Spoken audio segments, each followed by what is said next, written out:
Hey.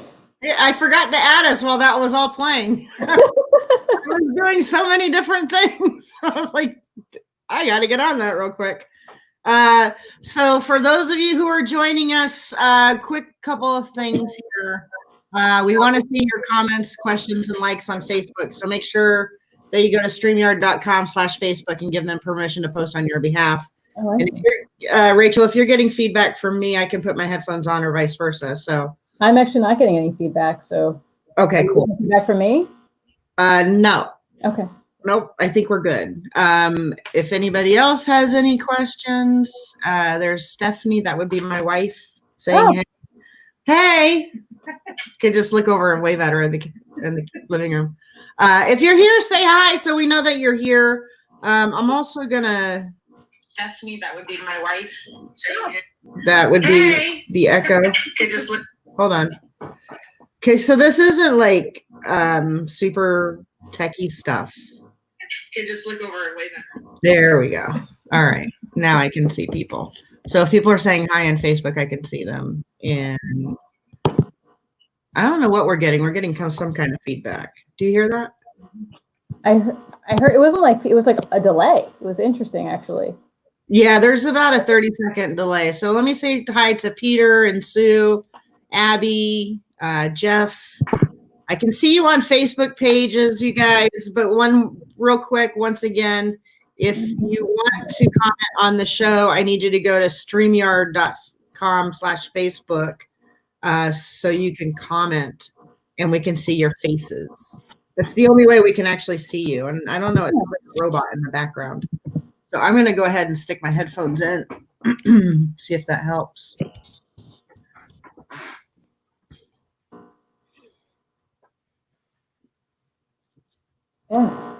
Yeah, I still hear it. Weird. Doesn't that sound like a robot to you? You hear it, Rachel? Say again? What you hear that? Do you hear that noise? No, you're not hearing anything? Okay, so it's on. I might be older than you. Okay, so for those of you who do not know this person sitting in front of us, this is Rachael Parenta. She is a comedian. You grew up in New Jersey. You went to Emerson College, I saw, which is that's a dream. I'm in theater too, so okay.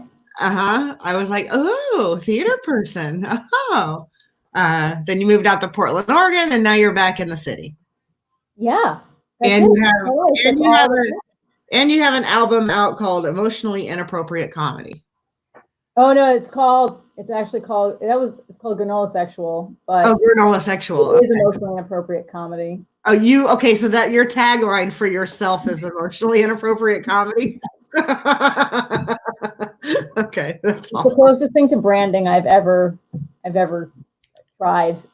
It's, I guess, nebulous. I'm not good at it. So how long have you've been doing comedy for? What, 10 years now? Or 15. I've been doing 15? Yeah, I've been failing for quite some time. I think we all fail for the first 20 years, right? I mean, yeah. No. Unless you're like super, super lucky and you've done something amazing on, say, Instagram and you have 1 million followers. I guess, so I was in my kitchen yesterday working from home, and the radio was on and they were interviewing Mindy Kaling, and then she was talking about the co-creator of her show, and I'm like, oh, I knew that.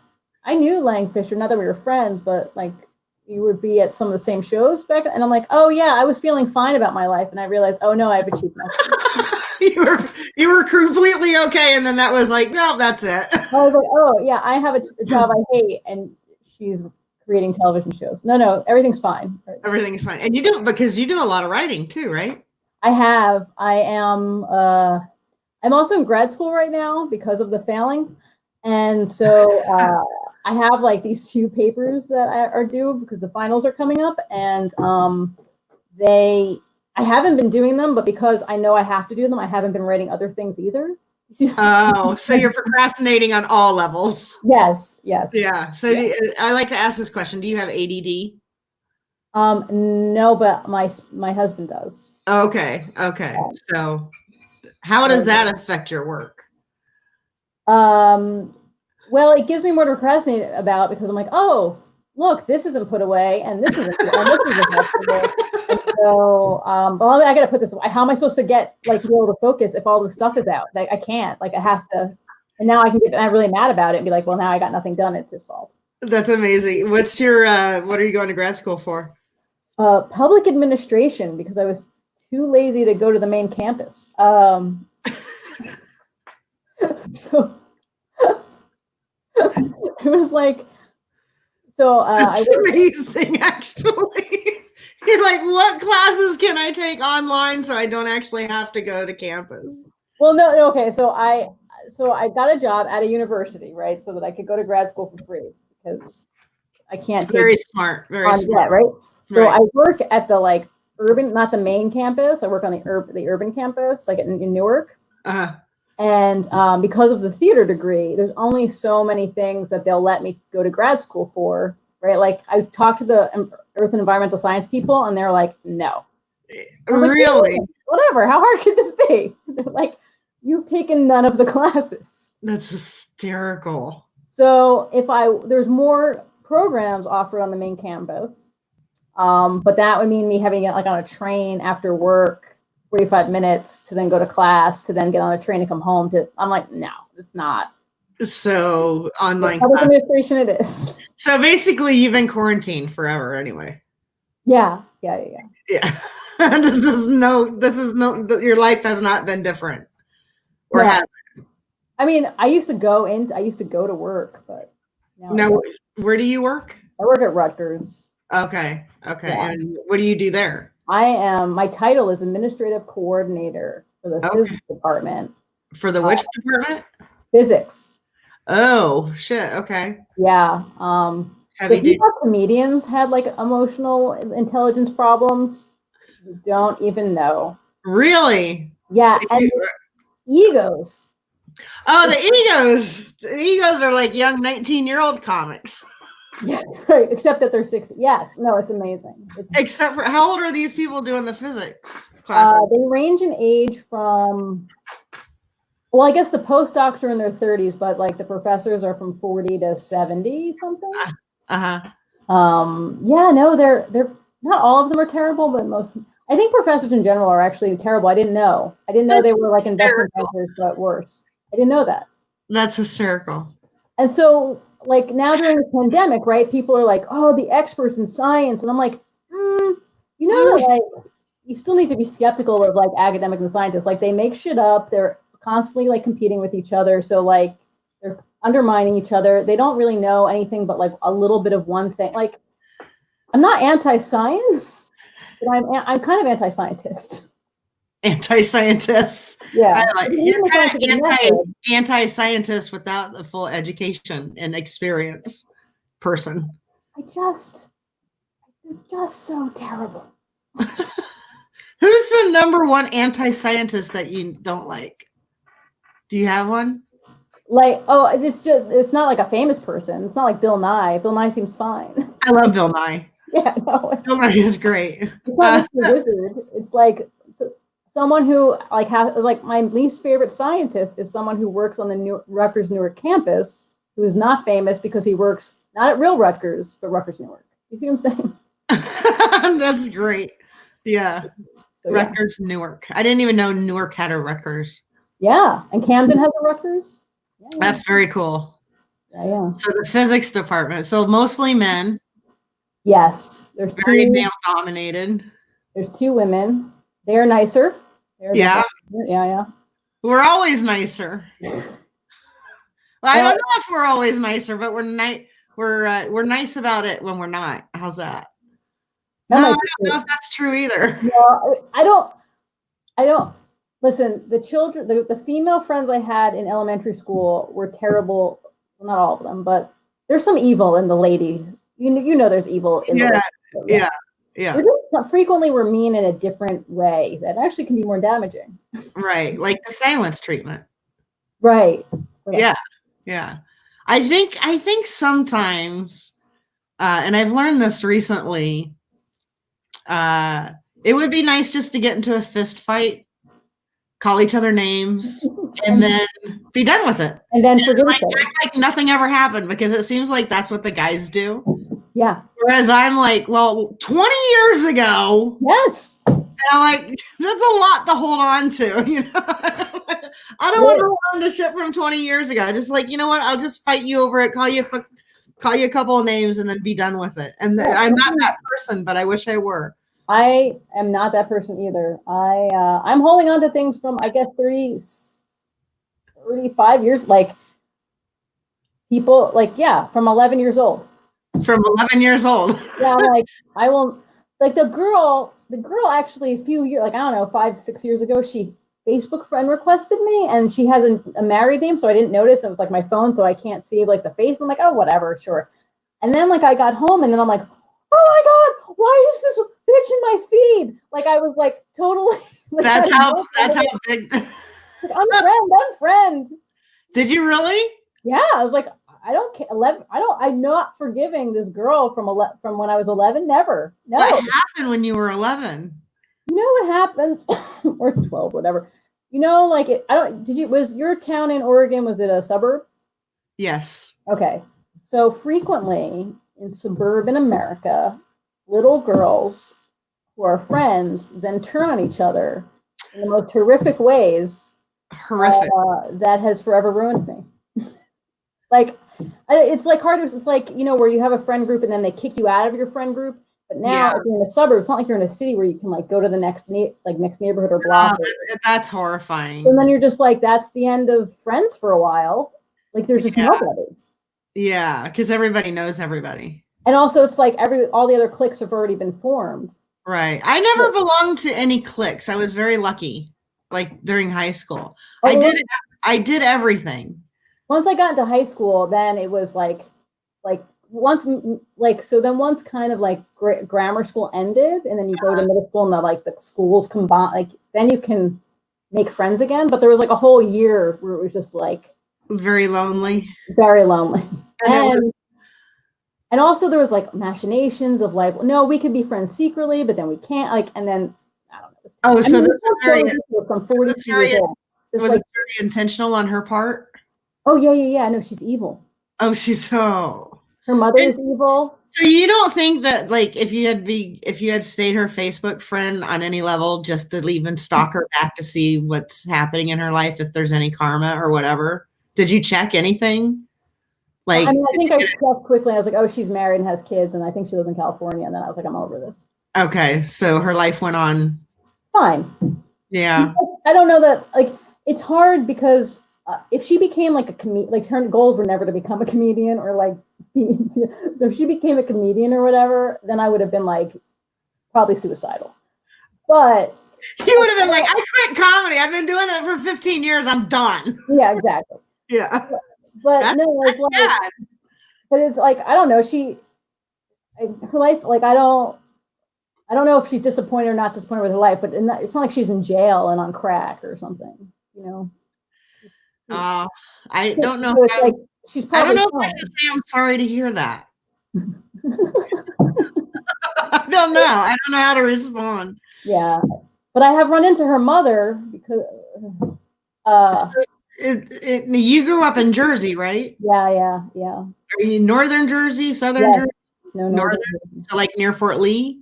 No. Out like if you go to Fort Lee and then you keep driving on that main highway that's in Fort Lee west for like 25 miles, that's where I grew up. Okay. All right.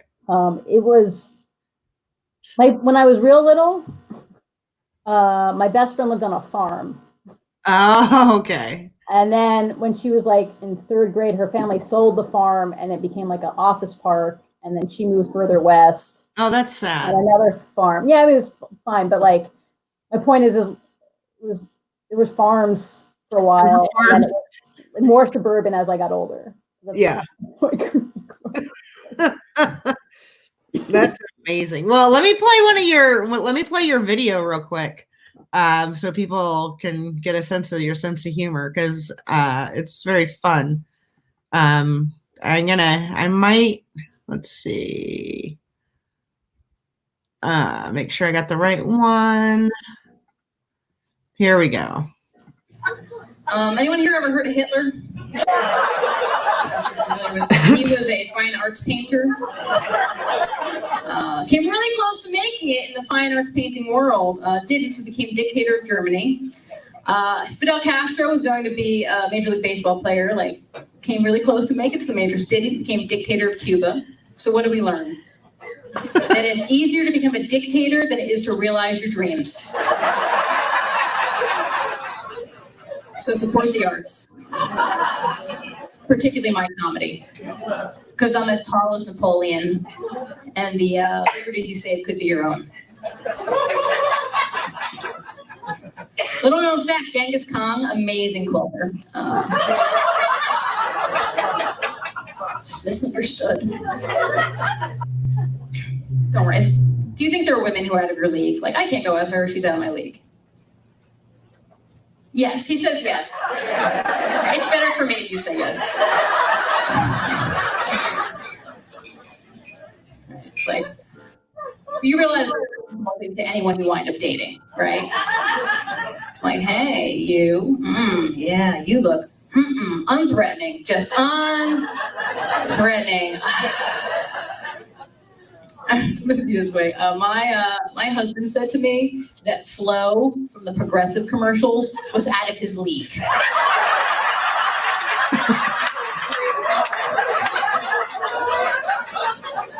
Fuck you, Tom.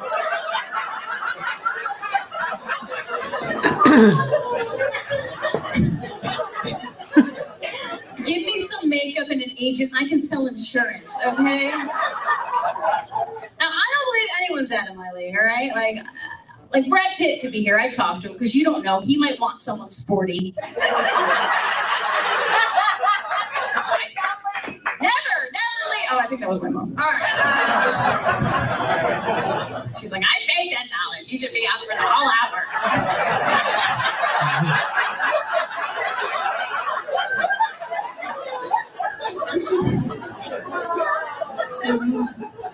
Speaking of my mom, though, I'm an only child, and so my parents only hope for grandkids. And you've met me, right? Like, I probably is. So I said, how about this, Mom and Dad? How about I just stay really, really immature and then call you Grandma and Grandpa? And my mom's like, no, you can't do that. You have to have kids. You don't have kids. You don't have grandkids. You gotta get on it. You gotta get on. Like, whoa, back off, lady. You should diversify your investments. Do not put all your eggs in my box, okay? She's like, don't give me that diversified investment. She's like, here's $20. Now you go to a mall, you get some guy drunk, you take advantage of him, and you get yourself pregnant. I'm like, Mom, I live in New York. I can't get anyone drunk for $20. That was a great bit. That was amazing. Yeah, I'll stay emotionally immature and just call you Grandma and Grandpa. How'd she react to that? Shit, hold on. Wait, in real life? Yeah, did that happen in real life? No, I mean, no. I mean, she wanted grandkids, I guess. I mean, it's hard to, they only had one kid. Like, I don't know how, like, into kids she really is. Yeah. Like, her friends have grandkids, so then she thinks she needs to have grandkids? Yeah, I honestly don't know. That's great. Why didn't she have more kids if she and you have not had kids, right? No, we we weren't making enough money for most of it, and now I have health insurance, but now I'm 42. Do you know what I'm saying? You're right. That's amazing. Yeah. My wife and I were thinking about having kids probably about 5 or 6 years ago, and that's very expensive for us. Yeah, $20 is actually cheap. For straight people, $20 is really cheap. Yeah. Well, and that's what we also said. Like, if either we were going to have the baby regular, or we weren't going to do it, because either way, if you adopt, everyone like thinks that adoption is just like the best thing you can do, and it is great, but it's expensive. It's tens of thousands of dollars to adopt. It is very expensive. And then to do it the medical way is tens of thousands of dollars. It is very expensive. Yeah, like. Needless to say, we do have 2 dogs and 2 cats. And we That's both awesome. and we call each other mommy. That was our compromise. We won't have regular kids, but hey, Henry, and we name our dogs real names like Good for Henry. you. Yeah, well, and Thumper. So, Stripper name. but so tell me about a little bit about you, because we haven't met before now, and we haven't performed with each other before now, which is really sad because you're very funny. So I feel like I'm missing out. You've gone to Emerson. I've directed children's theater, and I started off in Rent, the musical. So really? yeah, you were certainly, you've created your own theater company. I did. Is this I did my homework. I did my homework because I don't know you very well. Yeah. Wow. So I'm very curious about how it was starting your own theater company and, life after Emerson. I actually have a kid that I directed in Emerson now. Oh, really? Yeah. I was like, but obviously I wouldn't know. Do you know him? Do you know him? Yeah, right. What's funny is it's harder to get into now for those kids than it was for us. Well, it's much more prestigious now. Theater school back in our day was like a waste. Yeah. It really was. Like, it was. Yeah. I mean, I don't think it is a waste. I think it's one of the best things that people can do. They should be required to go to theater school before they do anything else. I actually, and I still do, even though now I work at a college, I don't believe that higher education is to get a job. Like, jobs in general aren't hard. Like, if they willing to train you, you could do it. There's certain jobs that you need a certain amount of education or math or something. Right. But you go to higher ed to become a better critical thinker because you live in a democracy. Right. And that happens in theater or English or political science or philosophy or physics or environmental science or chemistry. But like, these are things that help you think critically and give you more knowledge about the world in general and like make you a better citizen of a democratic nation. Right. Which is a little bit idealistic and not funny. It's not a funny thing. It sounds like a very elitist point of view. And I'm only, it shouldn't be $8 billion. I mean, that's the only reason it's elitist. Exactly. If it was affordable, it wouldn't be an elitist point of view. Right. But, some people don't want people to think. So, yeah. Because that also defeats their purposes. Well, but that's a political belief on my part. No, I agree with that. Yeah. Yeah. They make it so expensive, and then they blame the people who do go to college for ruining the world. Like, it's just the elitists. They don't want us to have our rights, and that's not really true. No, I've never met an elitist or an elitist. I don't even know. I've never met someone in the ocean blue states who are sounding off the alarms of, we don't want people to have anything or go to college. I just never see that. Or, we don't want a decent sized military or whatever. But yeah, I mean, I feel like there's a. Let's see.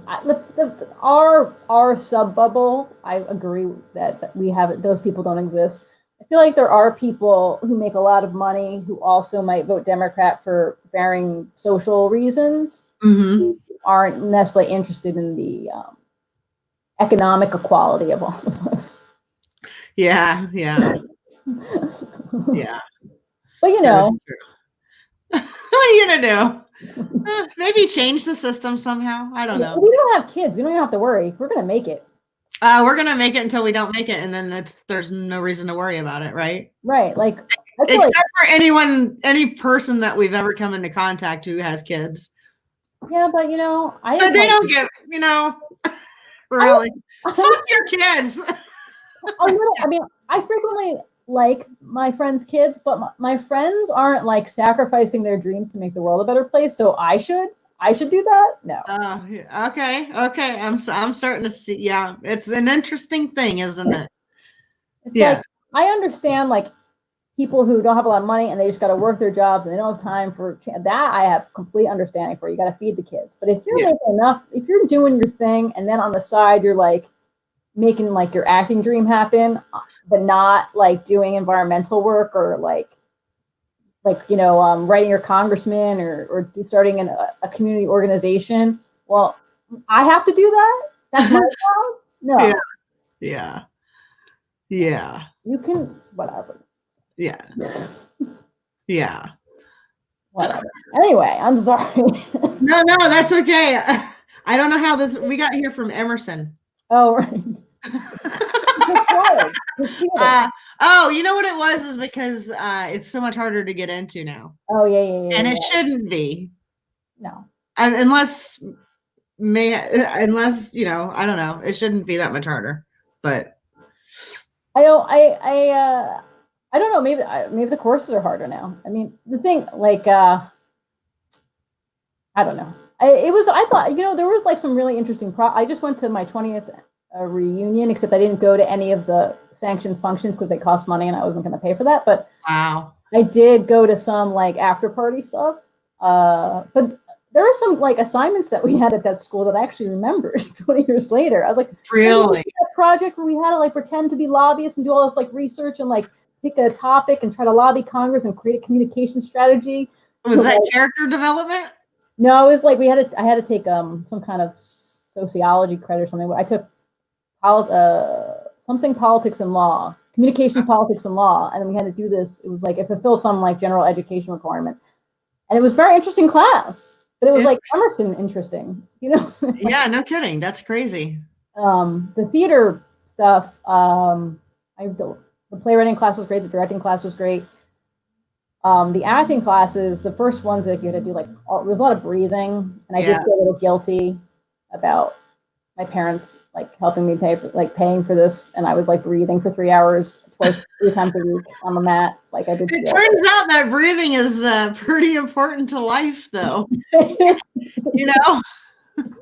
Not a lot of, and let me tell you something, not a lot of people know how to breathe.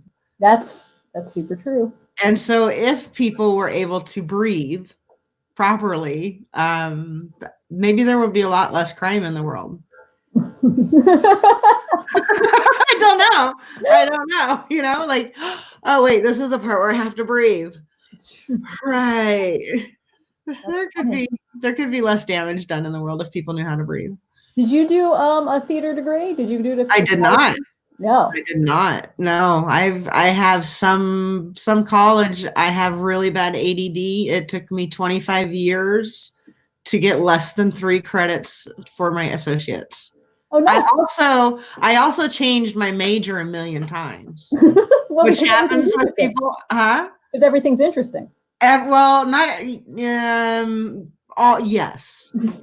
And if I took a class and I really enjoyed the class, then I wanted to do that as my major. Oh, yeah. So like, and I'm good at a lot of different things, which makes it even harder. So at one point I was toying between becoming a psychologist and a lawyer. Okay. Right. And because there were so many, I love singing, I love music, I love acting, I love all these extracurricular things. And I'm like, okay, but how am I going to feed myself and put a roof over my, like, I had to really break this stuff down. Like, which one is going to pay me the best so that I can go out and do all of these things. Right. And it came down to being a psychologist and a lawyer. And then I had to figure out, okay, well, what things, and both of those professions should be about helping people, right? Yeah. They're both about help, and I'm very altruistic in just my general makeup. Yeah, right. So, but I was like, all right, which one would I be better at? And it came down to the ability to listen. Oh. And I decided that it would be much better to be a lawyer because I'd rather tell people how to be rather than listening to who they are. It was very mature. I mean, it really did work out like that. It's also probably why you're a comedian. It could be. I don't know. I think it would be very interesting to be a psychiatrist. I don't know if I could be a psychologist or a psychiatrist and be a comedian. I think it would be hard, but yeah. I think there would be a lot. I mean, just in terms of not wanting to, break people's privilege, but same thing Same thing goes for being a lawyer. Hey, Jeremy Casey. I got some people saying hi. There's Gina. Hi, Gina. I don't know if you can see people. I can see them scrolling across your oh no, ours. That's both of us. Right. Yeah. I'm getting it. Got a few more people. Yeah. So yeah, that's kind of how I decided. So I started to go to school to become a lawyer. Okay. And then I was also a master. I was going to school for a master's in business administration. Okay, which is very simple. I was also going to school for music as a music major. I went to school for what was it? Social work. Okay.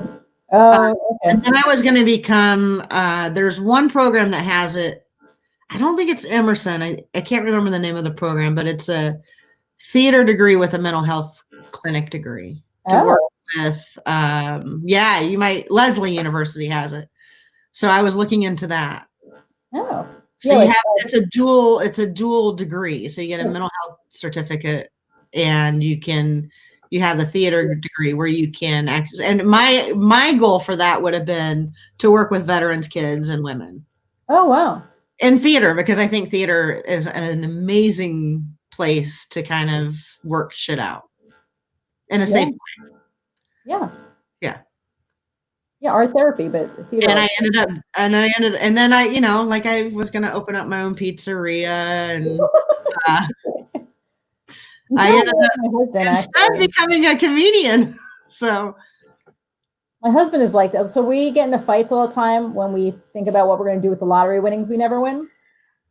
And so he always wants to open up a black box theater, coffee shop, bookstore, something else. And it's like 3 businesses that don't make any money. Like the coffee shop part is kind of a revenue stream, but none of those all those things are obsolete, right? Like no one's bookstore, black box theater, coffee shop. Yeah. And I'm like, we're going to be one of those people who wins $100 million and then is bankrupt. Because you're supporting the black box theater? Yes. So, I mean, like I opened up a comedy club for the month of December. Oh, did you? I did. It was a toy drive for foster kids. You're a good person. What? I'm sorry? You're a really good person. I'm not. Thank you. I try to do a lot. But it was. I mean, it had its pluses and minuses. Mostly pluses. It was way too expensive. Yeah. To do. And we legit opened up the full comedy club. Oh wow. There was staff. There, everything. There were a lot of things that, and we did it from like. Just a basic building that was trashed. Okay. It had a kitchen, but the kitchen ended up being condemned. It had a full liquor license, but the full liquor license ended up being turned in. And so there were all of these obstacles that we had to go through to get to the point where we could actually open. Yeah. And the whole premise of it was to collect toys for kids, for foster kids specifically, right? And I'm a huge advocate of kids in general. Like, you can walk all over me, but if you get a kid involved in that, I will just go to town. I don't, for some reason, all my filters come off and I'm like, you're not going to fuck with this kid in front of me. Yeah. I don't care who you are. I don't care how much I love you. I don't care how much I don't like you. You do not do this in front of a kid. You don't act like this in front of a kid. And I just go kind of ballistic. So I'm very protective of children. Do you know where that stems? Is there like a thing? I don't know. Okay. I mean, I do, but I don't want to discuss it. Yeah. It's not here. I'm not going to discuss it, but I'm just very protective of kids in general. And I think people should be, Well, they're little. Get the proper education for these children. Oh, You're not helping anybody. You might be saving yourself a couple bucks here and there, but you're not helping anyone. You're really not saving any money in the long run. In the long run, you're costing a shitload more money. Yeah. No, we are on the same page on that. I don't know. as much as I now work at higher education, and I find a lot of hypocrisy, and I have a lot less respect for people with high, advanced degrees. I'm still a big advocate for education. It's a strange thing. Yeah. This is all from Emerson. So what was so you had your 20-year reunion. They had some of the same classes. What was it like going back 20 years later? And also, let me ask you this: because there are different, what's the word I'm looking for? Different concentrations. Yeah. In Emerson. So what was yours? A playwright? No. It was performing arts, a BFA, performing arts, acting. Acting. Yeah, acting. Okay. I don't know. Not music. Was it straight plays or musicals or both? You could also be, but I was not. It could be performing arts, musical theater. Okay. But I was acting, which was straight theater, because not always a singer. Okay. Not in a real. I probably could Rosie O'Donnell it, but not get the major in musical theater. Like they would not have me. Yeah. But if I were like a famous person who then they were sticking in a musical, I probably could, sing during rehearsal to get me through it. I mean, I did have to sing in one play. So we did an adaptation of The Rime of the Ancient Mariner. Okay. And it was like a senior who was directing this and putting this whole project together. And so she wanted a sea shanty in it. So we created the sea shanty, and then we all had to sing harmony. Oh, which is not easy if you're not a singer. No. And so one of the women in the play was actually like a pop star in Iceland.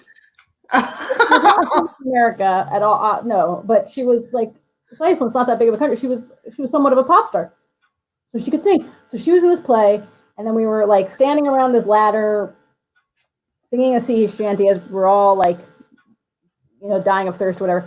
And every night she would have to sing my part because I would just sing what she would sing, but her part was really high and I couldn't do it, so I would just do it faster. So she would sing in my ear my part for me. Oh my God, that's hysterical. And I'd kind of be like.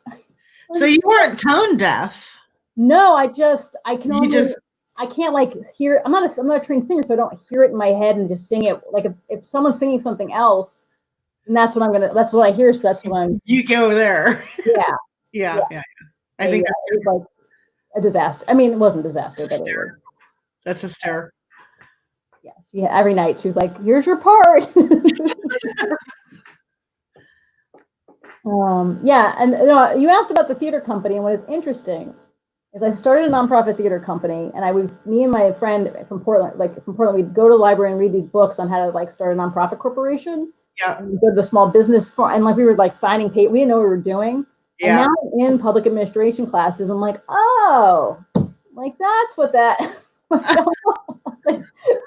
15, 20 years later, I'm learning all about how we were supposed, because we the bylaws and stuff. We just copied bylaws out of a book because we didn't know what our bylaws should be. Right. Who needs bylaws, right? Right. So we just copied someone the sample bylaws out of the book on starting a nonprofit, starting your own corporation. Yeah, which is legal. Yeah, it is. Yeah, because you ended up starting the nonprofit, right? Yeah, we did. We ran a few shows. I wrote one, I co-wrote another, and then I broke my ankle and climbing out a 3-story window because I locked myself out of my apartment.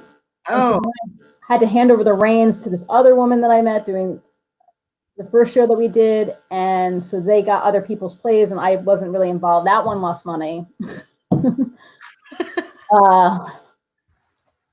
we did and then I did some comedy. I used the theater company to produce a handful of one-off comedy shows in town. Okay. And then I moved back, and it kind of smart. I think theater and comedy can do very well together. Oh yeah.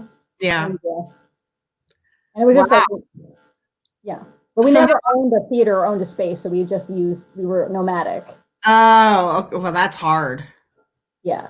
But we didn't, I mean, we were in our early 20s. We didn't really know, like, we didn't have any kind of real fun. Like, I didn't understand what grant writing was, you know, like I didn't. Right. How do you buy, even though Portland was way cheaper back then than it is now, it was like, right. I still couldn't afford a piece of property. So you guys would, so basically you would write your own plays, go out, find a venue and perform them. Yeah. As a nonprofit. Yeah. So, and then, you know, and we did a few fundraiser type things to get like the money. And then, so the first play was successful enough that we were able to pay everyone a little stipend. Wow. And pay, and then have money for the next production. So, wow. Yeah, and so we were doing well until I broke my ankle, and then the next show where I was like not really involved, and the other founder had moved to Seattle, so she was like, she didn't want to do it anymore. Anyway. So then it was just like I don't think they got an audience, because I like went out. I was doing comedy, so I was like flyer every night, like, and just like whatever. I was like, you know, it was my little baby, so I was willing to press the flesh. And they weren't, which is fine. And then I did a sketch show with this guy where I was like, again, in charge of like the production part of it. And that was able to like make, you know, again, it wasn't like we were making like millions of dollars. I mean, like, you know, $1,000 or something. Everyone gets a little bit of money, and then you have enough money to like, the next show or whatever. Right. Yeah. I still had a temp. That's amazing though, because to make money off your first show, that's amazing. Yeah. I mean, that's a lot of work. It is. And in fairness, my partner in it, she found the director. The director was very popular at her place of work. That was helpful. I had enough people, like we could get people. We got other people to come. It was a small town at the time, Portland. Like we got write-ups in the paper, you know, like. Yeah. We were treated like almost every other fucking production company, like any other production company, except for Portland Center Stage, which was, you know, was real. Right. Kind of the big time. But there were theater companies in that town that had been around for a long time, but we were put in right next to them, in like the Mercury and that's crazy. And the Portland, it's not the Starlight, but it was the Oregonian. Okay. That's crazy. And do you still do theater? No.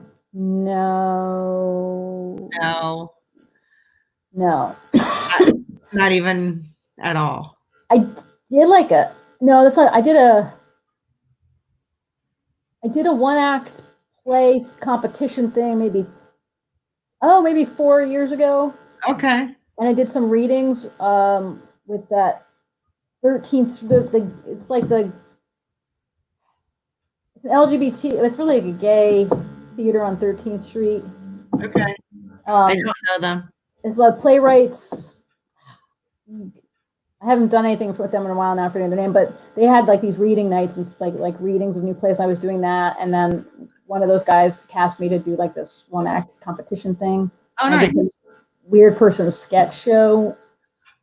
But that's like, so I probably haven't done theater in 4 or 5 years, but it became, it's like really hard if you're not represented, or I don't know, like to do both, to do the stand-up and to do the theater if you're not like already established. Right. It's hard because it's a lot of there's a lot of conflict and a lot of hustle, and it's hard to hustle it's hard to hustle in multiple things, especially yes, as you get older. Yes, it is. You're also making a living doing something completely else too, you know.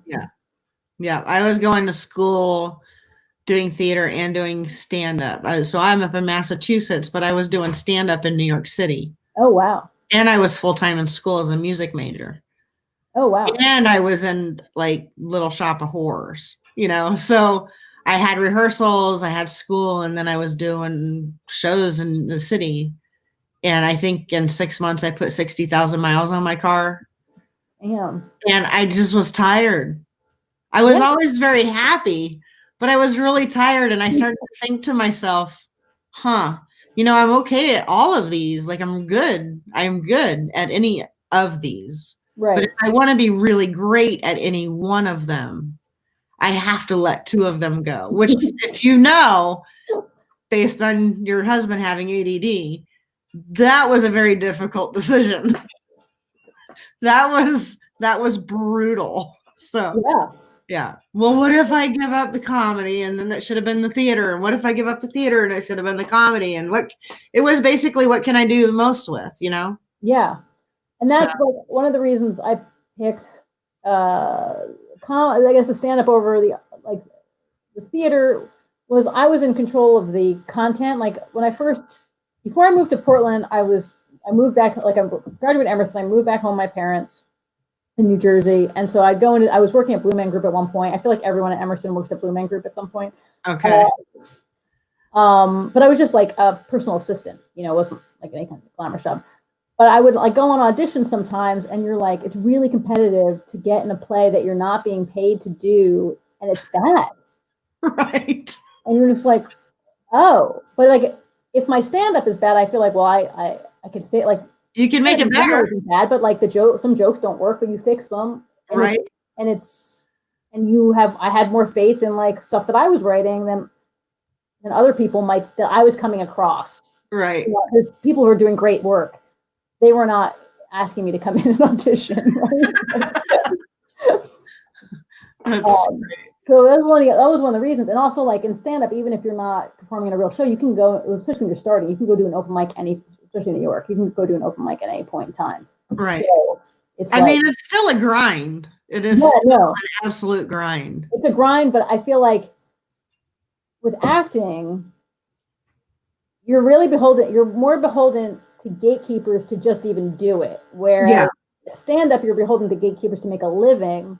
But you could do it any night of the week. And you can also produce your own shows to make a living. And you can produce your own theater, but it's more collaborative and it's more logistics and you have to rely on other people, where stand-up you don't. Because even if no comedians show up to your show, like if they all flake on you, you could just do the show. Not as a young comedian. They'll say you should have at least an hour under your belt. A good solid proven hour at least. But you know, like yeah. I totally agree with you. So yeah, it's whatever. But not related, but I was thought about it earlier. The thing, like, you know, when you shake out your jaw and you have to do this with the action. My husband's like super like it's all locked. And so I sit in bed sometimes and be like, loosen it up, come on. And he's like, yeah. I want my emotions stuffed. I'm Irish. Yeah, all that. Yeah. Let that go. Just let it go. Well, it does make a difference, you know. Humming. Yeah. I already feel better. I already feel better right now. Somebody comes on here, it's gonna look like I'm sucking a dick, but that's okay. I tell a lot of dick jokes. What are you're very thoughtful in your stand-up. I heard you. I went to look at the CD Baby. Oh yeah, is it fucked up? I sent you the picture of it because it says that they're not doing the store anymore. Oh, they're not? Oh, I didn't understand what the picture was. So they closed it March 2020. Oh, did they? Or something like that. Yeah. And I was like, is that right? But their website's up and running. Oh, yeah. And that's the thing. They're not really the best people to host a comedy album, but I never know what I'm doing, right? So I knew them from when I lived in Portland. Okay. And I was hung out with a bunch of musicians out there too. And so like, I feel like a couple of my friends back in the day, like used them to like self-produce, like self-release a couple albums and stuff like that. Uh-huh. And I was like, yeah, CD Baby, I'll just do that. They're very good. They were very much more set up for music because they're like, anyway, I go back and forth with them a few times. They were very nice about it. But they don't do a lot of comedy out. Like they don't do a lot of comedy. I have a couple of friends now that are getting ready to do CD Baby. Yeah. I mean, because it's not a visual, it's audio, right? So you can go into iTunes and Sirius. Yeah, they do all that. There's just a couple of different like packages that you choose from, and like the one that you would think you want doesn't. You need music. It has to do with rights and ASCAP and like. Okay. You know what I'm saying? they don't really, when you talk to them, they're like, oh, like it's just not their special. It's not their specialty. It's not like they don't do it. It's just they're clearly. I think I have a feeling there's a couple of other service like sites or like labels or whatever that might be better for comics. Right. That doesn't mean they shouldn't use. I mean, I thought they were a great company. Yeah. That's the other reason that I mean, I know a lot of people that have done it, and they're hooked in with a lot of different places. So. Yeah, and they put you on all the things. So you're, it's on YouTube, it's on iTunes, it's on all the places. They do that part. They know what they're doing. That's really cool. Yeah. Because that takes a lot of work to do. Yeah. That is like even the social media part. And I don't know, how are you with social media? Yeah. Well, you're busy. You're in grad school, you're working. I also started giving up on social, like, I shouldn't say, like, I'm on it, like I do Facebook or whatever, but like I started with Friendster, man. Friendster? Wow. Yeah. And then I moved to MySpace, and then I moved to Facebook, and then I'm on Twitter, but I don't do Twitter a lot. I can't go on Twitter. Yeah, I think it might be a cesspool thing. Like if I come up with a clever like one-liner, I'm like, I'm gonna put it on Twitter, but like, but once I went to Instagram, I'm like, okay, I'm just gonna let the kids have their fucking. Well, now it's TikTok and Snap. Yeah, no, but when I got to Instagram, that's when I'm like, I'm not chasing this anymore. Yeah, Moving platforms again. Let the kids have their fun, which is stupid. It's a terrible business decision. It's awful. It's forgive me, but I'm with you on that because I'm like, I have a TikTok account, but I've never TikToked. Yeah, and I have a Snap account, but I've never snapped. I mean, it makes me want to snap. And I have a Twitter account, but that makes me want to be very political. And the only thing and it's terrible, this is why I do the warning up front. The only thing that I have said consistently over the past 3 years is how tiny is Donald Trump's dick for him to act like such a big head twat. Like I just, and I'll pay for polls. I'm like, how big? Whose dick is bigger? Like I just get so angry when I go on Twitter that I emotionally and physically, my nervous system can't tolerate. And I try like once a week just to go on to see if I've missed anything or someone's tagged me in something. And because a lot of comics are on Twitter, that's Twitter and Instagram. And I'm like, man, I'm really just fucking old because I'm going to stay on Facebook. I mean, it is the grandpa and grandma social media, I think. It is. And it can be as enraging as anything else. Well, it is, but I feel like I am able to filter it a little bit better. Like I'm more engaged with people on Facebook. I'm not a very political person outside of my personal life. Okay. So things, there will be some LGBTQ things that'll kind of like make me really mad. Right. Or, there's a plethora of things that make me extremely angry right now. There's not just one thing. And I'm like, like social injustice, racial injustice, sexual injustice. I'm like, oh my God, I can't pick. It's like, it's just like, you know what? I'm just going to work. I'm just going to help the kids. Because I just don't know what else to do except for to vote. And I do that part, Yeah. But I have to be very careful about how much TV I watch or how much social media I do because it really affects me. No, me too, man. I got really upset yesterday. Like, and I don't know how, like, there are these people and they were just saying some crazy, like quasi-conspiratorial, just like dismissive stuff about the coronavirus. And I was just like, how do I know you? And was this on your Facebook page? Yeah, not my page, but like the feed. Okay. And I was like, and one person I actually wrote a comment on, which I really over the years have gotten better at, like just like not right now, because I couldn't get in a thing back and forth. And what are we doing? Like, it's just you just wasted an hour and a half, 2 hours of your life, and you're enraged. Right. But because it was like one of those things where like, oh, the coronavirus, like the vaccines have like all these disinfectants in it. So now who's the idiot? And I was like, you understand that whatever those disinfectants are, even if they are in there, I don't even know what's true at this point about that. That's not the active ingredient in the fucking vaccine. Yeah. Right? Like it's an additive for a reason, but that's not what makes you like. I was reading, I think it was an NPR piece. It was something about scientists will, in layman's terms, call it a disinfectant. The stuff that they use, like I think a respiratory therapist wrote this article. I don't know where I saw it, but there's certain medications that they put inside your lungs to help you breathe. Okay. And in layman's terms, they might call it a disinfectant, so that you understand. So they're not saying this feels weird. This feels political to say this, but I'm not a doctor.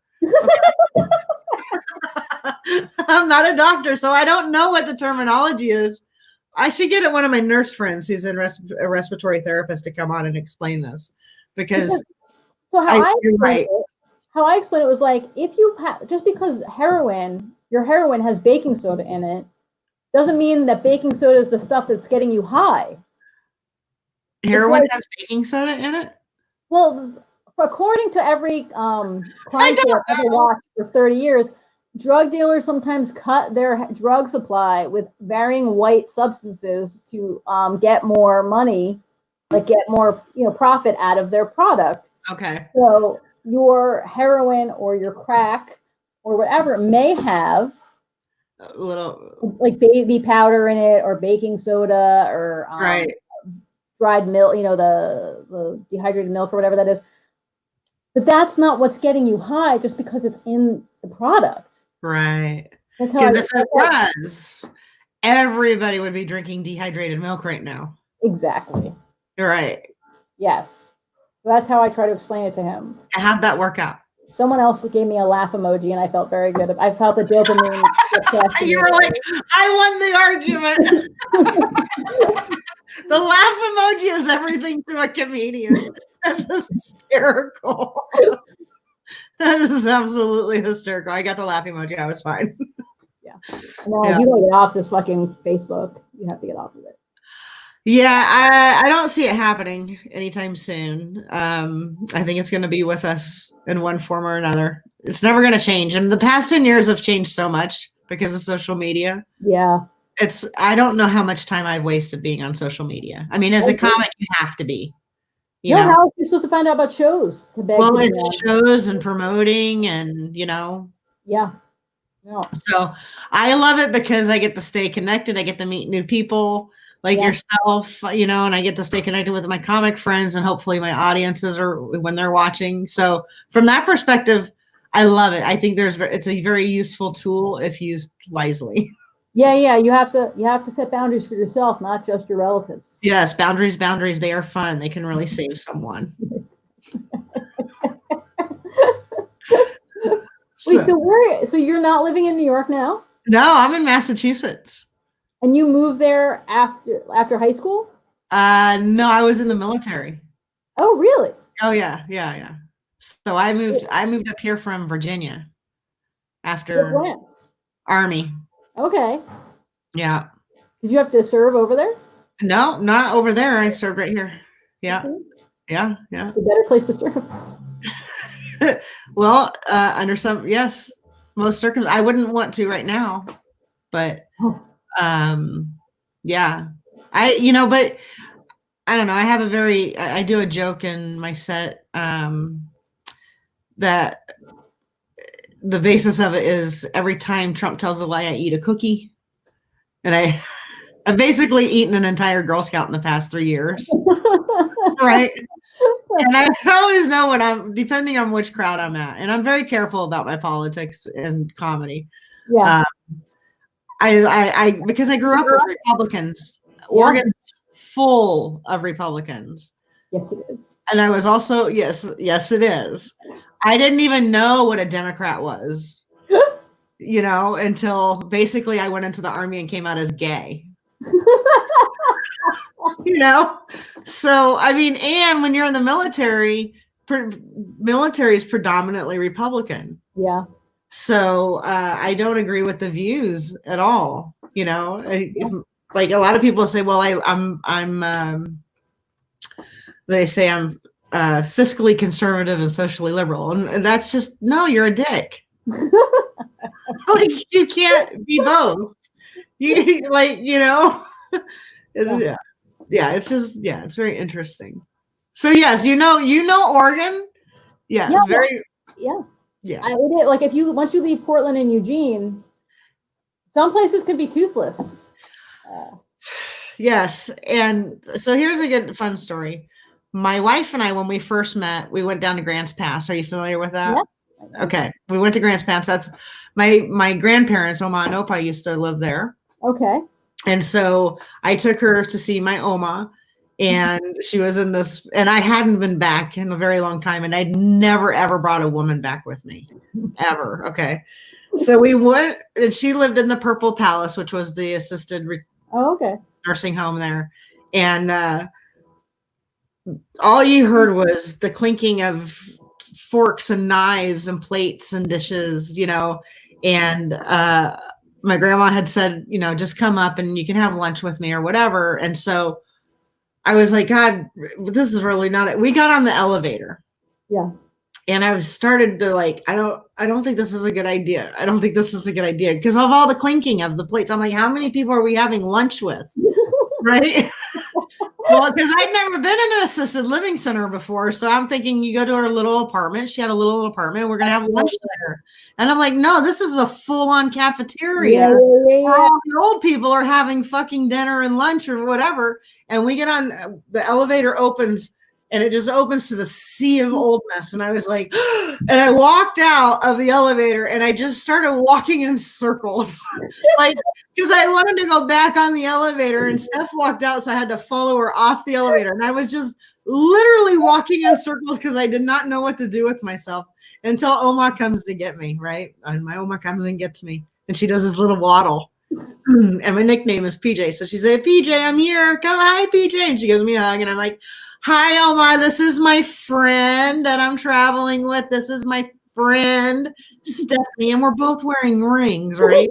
So, like, so we had a great lunch, and we went back to her place. And every time she walked, she farted, which was hysterical to me.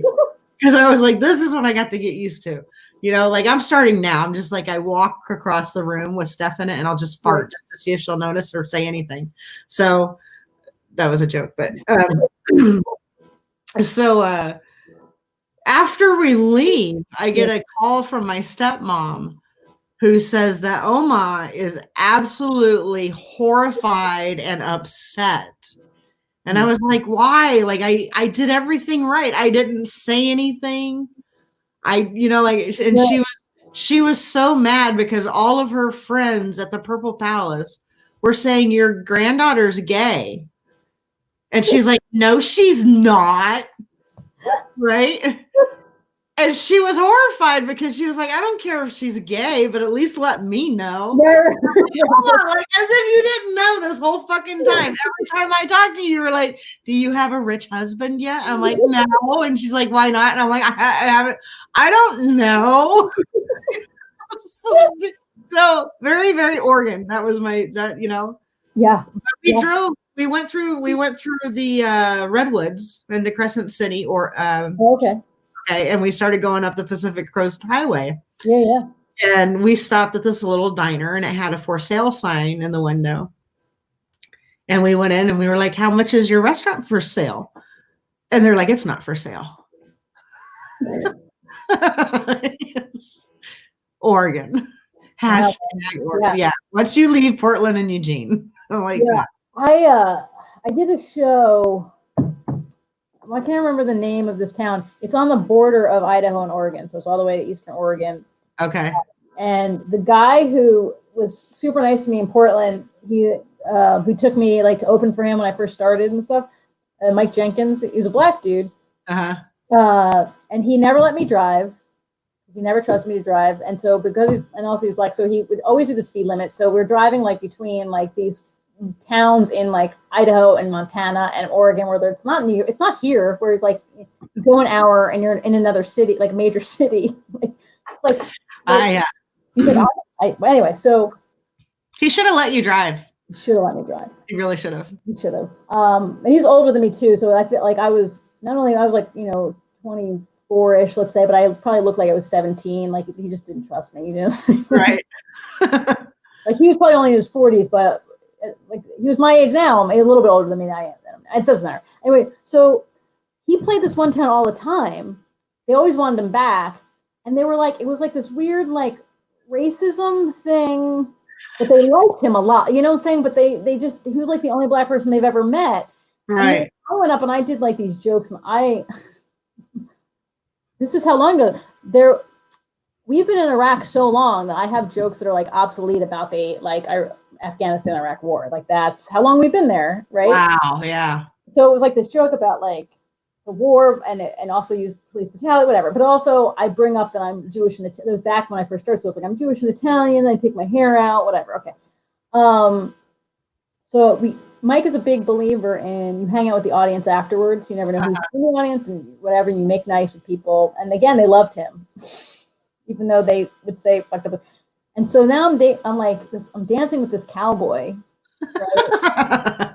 He's got like a buckle on a thing, and he's like, I never met a Jew before. Oh God. He wasn't like gonna kill me. Well, like, I didn't feel threatened, but it was just like, I don't know. So I was like, well, I never met a cowboy before, but I'm also like, Jews are on television. Like you think. So are cowboys. Yeah. Like I said, cowboy, but I was like, I've never met a cowboy then. Like, what are we, what I'm saying?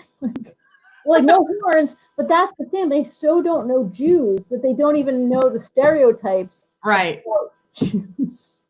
Right. And I grew up in Northern Jersey, which was like I didn't know that we were. I was going to ask you based on one of your clips that you were either Italian or Jewish. I am both. You were both, so I was, yeah. Yeah, which is not rare from where I'm from. Right. Exactly. Yeah, and if you could be one or the other. Yeah, you could be one of or, especially Jersey. Yeah, and I didn't know that Jews were such a minority really until I went to Oregon. Like everybody who isn't white is a minority in Oregon. Yeah, I mean, but yeah, and religious wise too. Yeah, it was super weird. It was just weird because, yeah, I mean, there's other parts of the country where I felt threatened. There were. But yeah, where I shouldn't say felt threatened. I don't know that anyone was threatening, but I didn't feel comfortable, right? I can't say that Oregon was that place. Oregon was just this weird place where they were inappropriate, but not necessarily malicious. Right. Yeah. Me, I'm not talking about anyone else's experience being any kind of minority or whatever. Right. I'm saying for me, Jewish wise, there was some weird things as being a woman, but like Jewish, I never felt like, I don't like malicious stuff, right, but inappropriate and like just have a lot of ignorance. Yeah, and not even purposeful ignorance, just like no, we don't live out. I mean, we don't live out. This goes back to the beginning of our conversation about education. We've just gone full circle. Yeah, this is the whole point of education. Yeah, it was. I mean, there are Jews living in Portland. I met them. I feel like I befriended them all somehow. There's a picture of like my going away party when I was moving back here. And everyone's blonde, and then not everyone is, I guess, born blonde, but like but it's just funny. Everyone's blonde. That's hysterical. My like 4 Jewish friends that I had met. That's hysterical. Yeah, I think there's like maybe 1 or 2 people in my high school that ended up being gay. Yeah, I was voted most likely to be gay on a bus coming home from a track practice. Did they mean it in a mean way? No. Oh, no. As far as I know, no, I don't think so. But no, I did not come out for a very long time. I was in my early 20s when I came out. Because to me, being gay was one of the worst things you could be. Oh, so were you aware? I was pretty aware early on, and then I just stuffed that shit down. You just didn't want to. You didn't want to deal with it. I don't think it was safe. I don't think it would have been safe for me. No, that's fair. I was curious. I think I would have gotten thrown into conversion therapy. Oh, wow. Very easily. Yeah. Oh, wow. Oh, yes. Were your parents religious? Yeah, we all went to church. At one point, I wanted to become a missionary. Oh, wow. Oh, yeah. Some crazy shit going on. You weren't Mormon, right? No, I was Lutheran. Okay. Because Yep. there were, and I was out there. There's a very high Mormon population. Yeah, and there's also like, so it's funny, I befriended this girl in the East Coast, and we became friends, but she had lived out in Oregon, she lived in Michigan, whatever. She's not an East Coast, middle Atlantic person. And our ideas of Quakers were very different, right? Because like I grew up, and the Quakers of Pennsylvania are like these like peacenik, kind of liberally, they are teetotalers because they're anti-violence.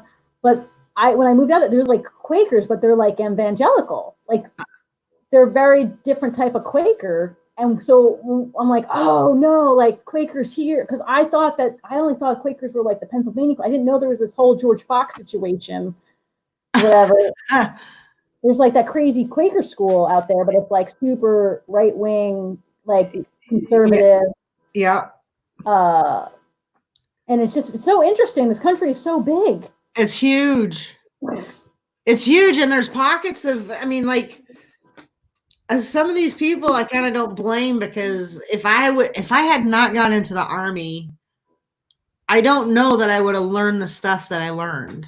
Oh yeah. Or, I hope that, I don't know if I would have just stayed in my hometown and gotten married and pregnant and done all that stuff that I was supposed to do.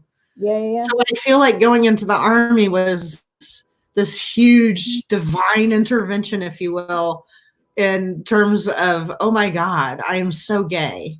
And, and boy, do I have a lot to learn about life and other people and cultures and religions, and I think as you grow up, you start to learn that. But if you stay in your little hometown and you're in that bubble, there's no reason for you to learn it. And anything that tries to come inside is threatening. Yeah. So. And also like my bubble, like just because it was not very waspy, like, and there was even a certain percentage of Asians, it still was its own bubble. Just because it's like somewhat ethnically diverse and whatnot, it's its own situation. Like I didn't know that you were a minority. That's weird. Yeah, say that again. You're starting to break up a little bit. What was that? You're starting to break up a little bit. Sorry. Yeah, no, it's a weird thing to you can still be in. There's still all types of bubbles that you can be in. New York City's a bubble. Yes. And it's one of the most diverse places you can be. But it's a bubble. It definitely is a bubble. And there's a stereotype. Huge stereotypes, so everywhere you go. Yeah. I completely agree. It's because I'm doubling down on your point. It's like, thank you. Your hometown is New York City, because there are people who are from New York City who are like, I never need to leave here. It's the best place on earth. So I'm like, it's a type of place. Yeah. And I would say if I were born in New York City, I'd probably want to go to the countryside. And because of where I grew up, I'm like, I want to be in New York City. So New York City is like one of my favorite places to be. Like, who was I talking to? I was talking to Lynette Palladino last night, and she's like, you like Times Square? And I'm like, I love Times Square. I love it. Like, I like legitimately love it. I love just standing there and looking at all the lights and like New York, and I'm all like, if I can make it anywhere, I can make it here, yeah, I love New York. So where are you in Massachusetts? Are you in Boston proper? Springfield. Oh, yeah. I've been to the Big E. Have you been to the Big E? I have years ago, but yes. Oh, cool. Well, hopefully when the comedy stuff gets started again, we'll have you come up and do some time. Oh, that'd be great. That'd be fun. Yeah. And definitely send me the link to your CD Baby comedy album. Okay, yeah. Let's see if I can find it. When did you make it? Let's say I feel like it came, I don't know. I want to say it was definitely a September situation, but now I'm confused. September of 2019? Maybe 2018, but it didn't come out. I taped it maybe 2019, but it didn't come out until 6 months later because of me doing everything myself. Okay. So I edited it, and then I worked on the cover art, which I didn't do much with the cover art.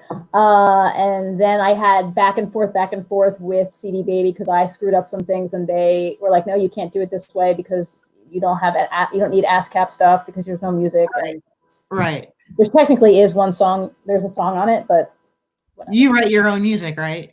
Yeah, but I have like 5 songs. Okay. It's like a karaoke.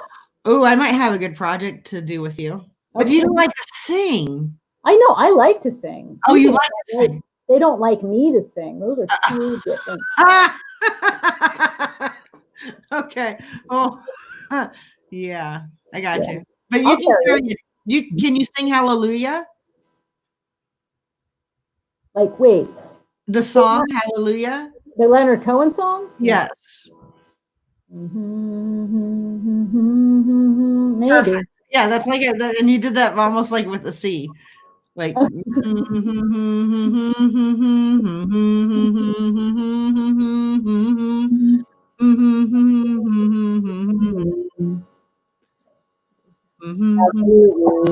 knew you? Yeah. Fourth to fifth. Yeah. Oh, okay, yeah. You know that one? Yeah. So I made up a parody for the coronavirus. Oh, did you? Yeah, I'll send it to you. All right. I just got my microphone in the mail today so that I can start like working on it. That might be a problem because I have to use like a karaoke track for that. Oh, do you? Yeah. I don't play an instrument. Oh. Yeah, which is really unfortunate.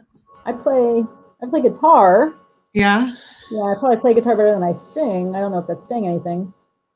All right. Well, perhaps we can collaborate a little. Yeah, that'd be fun. Yeah. But we're really past time. I've really enjoyed talking with you. Yeah, this is super easy. Like, yeah. It flowed. I felt like it flowed. I don't know how funny I was being, so I don't know what the expectations were. I don't think there's any expectations on people being funny. Like that's not where that's not what I'm shooting for. Fair enough. I'm just shooting for half naked. Are you wearing pants? I am wearing. Was I not supposed to be wearing pants? I haven't shaved in. Well, I don't need to know about shaving. That's. Yeah, I mean, I'm wearing boxer shorts, so as long as you're dressed from the neck up, you're half naked. I'm half naked. So I feel like I'm half emotionally naked. Yeah, I just thought it was like a funny kind of thing because I am half naked. I never wear pants. I have not worn pants in 6 weeks. Well, I've only worn sweatpants. Like I've not put on pants with an actual waist. Yeah, I'm very terrified of that. I'm so scared to have to go back to work and like put pants. Like I look at them in the closet because sometimes it's cold. And I'm like, I'll just put 2 sweatpants on. Yeah, I'm not putting those. No. I don't want to buckle anything. No. Or zip it. Yeah. Anything that's gonna have a zipper, I'm dreading. So the whole point of it was just to be able to connect with people and to actually have real conversations. Yeah. We have things that are in common, comedy being the main one. And then, I had no idea that you were in theater and stuff. And I was super excited to talk to you about it. So yeah. And what was also cool. Oh no. I looked at the naked, so I was scared that it was supposed to be naked. And I was like, before I write anything, let me go find this and see what the naked part of it is. And then I just took it symbolically to mean like we're bearing our souls or something. Which you can or don't, you don't have to. Yeah, no, really. I mean, I forget to say no, I don't need to answer that. I'm just like, oh yeah, whatever. It's uncomfortable for me to talk about it, but I'll just say it. How can people find you if they want to find you? Well, I do have a website. Because I have Lynette Palladino's information going on from last night. I had your stuff. Okay, I'm gonna just hide this. See that little ticker? Oh, okay. This is, yeah. Tonight's guest is comedian Lynette Palladino. That is not true. So if you've been watching this is not Lynette Palladino. Like, I get it. It's fine. Yeah. So let me hide that. But you are tagged appropriately with everything else. Go like this. And then can I go? I don't know where we are. Like. Okay. And then you're live right now, so then I can put this comment in here. Yeah, you could. Yeah, you would be able to do that. I will make sure that all your information is up on the site and that it's right. It should be. Yeah, and you just got it in there too, so that's perfect. And that should have your.